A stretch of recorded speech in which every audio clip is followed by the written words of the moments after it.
Hey, welcome back to Chick&Bees. Okay, so this is an experiment I am playing with. It's off-grid hydroponics. And I've been watching a bunch of videos on it, and I've been preparing my supplies. I'm down here in my basement. I have sectioned off an area behind my washer and dryer. I completely coated the walls with aluminum foil. I got special insulation stuff for the floor so we could get reflection from that. And then I got some PVC board with insulation on that. I also got an incredible grow light, and we'll talk about that in a minute. So that would be on a timer, so I'm going to run it for 16 hours a day. Hopefully I'll get as much reflective surface in this little room as I possibly can. You see, I'm down here in the basement.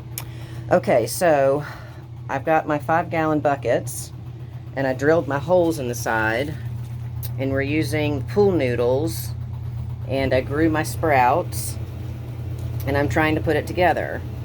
All right, well, I'm having some issues. As you can see, I'm leaking out of my buckets because I guess the drilling of the holes, it's a little hard to get them exact. And then the pool noodles don't completely fit in there tightly.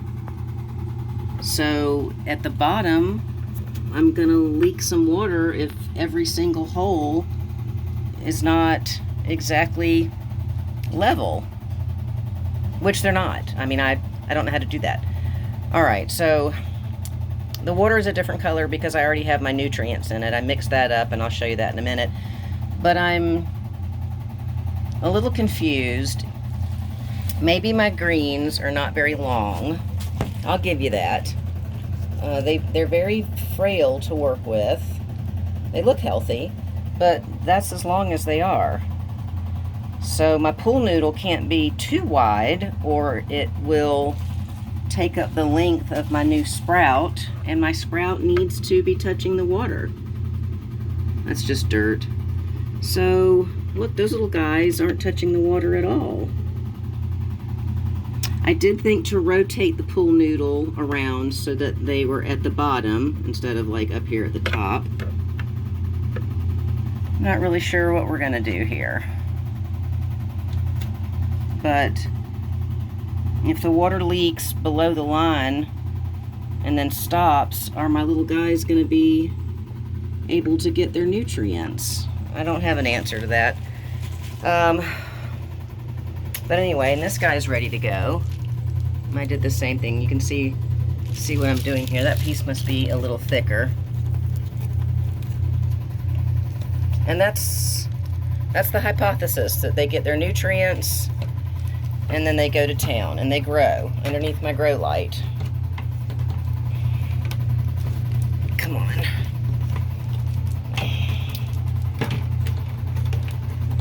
Lid is stuck. Anyway, we'll pass on that for a minute. All right, well, this is my area. And I hung a door. I hung this door on a bookshelf. And so it closes. Again, to maximize my grow light. Okay, so my research on the grow light, I ended up getting this, there you go, this TS series by Mars Hydro. They've got multiple sizes, and they are very clear about what area that it will cover for you. And it even comes with this pulley system so that I can raise and lower the light. So I will lower this light closer to my buckets, because when you start studying your grow lights, that's important, is the distance from the light to the greens. And then when they get bigger, I can raise it. So this 5-gallon bucket was supposed to be stackable, so I could have several buckets stacking up and maximize my space. All right, let's go back out here for a second. So here's the nutrition I used. This calcium nitrate, this master blend, and the Epsom salt. And it's 12 grams, 12 grams, 6 grams. And literally this is ample. So you use very little. It's a pretty big bag. I can't remember how much I paid for it. It It didn't break my bank. And I just use a scale, and I put a paper towel on top of it, and I zero it out, and then I make sure it's on grams, and then I just shake until I've got my 12 grams, and then I empty it into the bucket. So the instructions that I had were to empty the calcium and master blend first, mix it up, and then add the Epsom, and then make sure that I yielded 5 gallons. Now I've already started pouring some of that to top it off. So I created, so this is empty. So I created these. Again, how thick do these pool noodles need to be? I mean, I didn't want them to be so big where they were like, you know, a hose. I mean, I gotta fill it up every time until it overflows. That's quite inconvenient. So you can put as many holes as you want on here. I put 4 grow holes, 1, 2, 3, 4, and this is my refill hole. So the premise to that is that I pop it out from behind, I stick my finger in here and check my level, and then I put a funnel, and then I add nutrients. So I'm doing it blindly. It's a field test, but if this hole is higher than the other holes, then I'm going to have spillage. This is why we experiment. I mean, I've got plenty of pool noodles. And this one's a little bit of an octagon shape, as you can kind of see. I didn't know if that'd be better or worse. Some pool noodles are fatter than others. I didn't want to make the hole super big. Alright, so Charlotte's getting a little sunshine. Alright, so the other aspect was, let's see, I've got 2. Let's do this one. Okay, so I tried my micronutrients in this container, which had a paper towel that was fed through the bottom, so the paper towel is inside, that stays moist, and then there was water in here, and then it wicks. Okay, well that's great. Look how long these are. Now that would be perfect. This would be perfect to feed through the pool noodle. You notice anything missing? Yeah, my roots. Where the heck are all my roots? You know where they are? They're stuck underneath the damn paper towel. So that's a wash. I can't use any of those. So I did a second experiment, thanks to a good friend that made this suggestion. Thanks, Nina. And in my egg cart. So I've already harvested this row. This row's not come up yet. And so I've just got these little guys.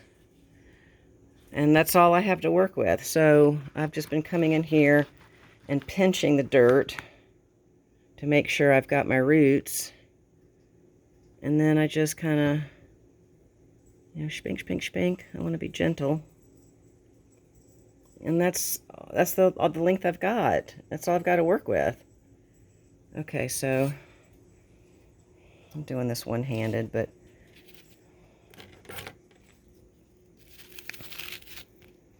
and so we just lay these in here like so.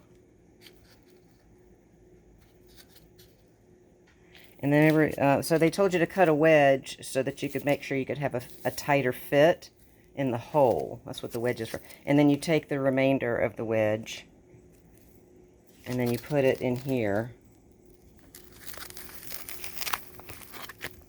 Cattywampus. And that holds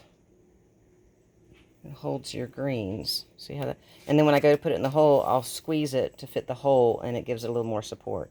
So those are my roots, but I really needed longer roots, because then I'm going to put this in here very gently. Again, how wide is the noodle supposed to be? The wider the noodle, the longer the nutrients I need. Well, my little guys aren't even touching. They're not even close. I mean, the water's right up underneath the pool noodle. I can see it. Oh, boy. So, I need to have longer. I need to have guys like this. No roots. You see any roots? Nope. Nope. Nope, they popped right off. You know why? Because they're on this daggone paper towel. Alright, so the nutrients. buckets. I got extra nutrients so I can fill up. I got a funnel. All right. Is there anybody else I can put in there?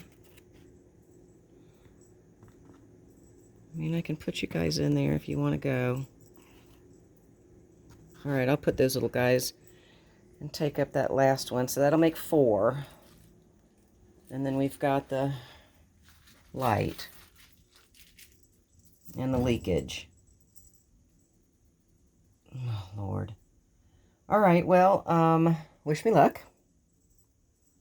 I mean, this is like the penny pincher's project right here. But I can't see any reason in my head at the moment where this won't work. Okay. I'm really loving my light. I'm really digging my light. And that was easy. It was an easy plug. I just kind of roped it that direction. I needed a small extension cord because this will be going up and down, so I wanted to make sure I had enough slack I could pull from. And then I just kind of push that through my hole, and my plug's on the other side of this insulation foam board. I'm open to suggestions, especially how to get my sprouts longer. All right, I'll post another video with some progress, I promise. Wish me luck.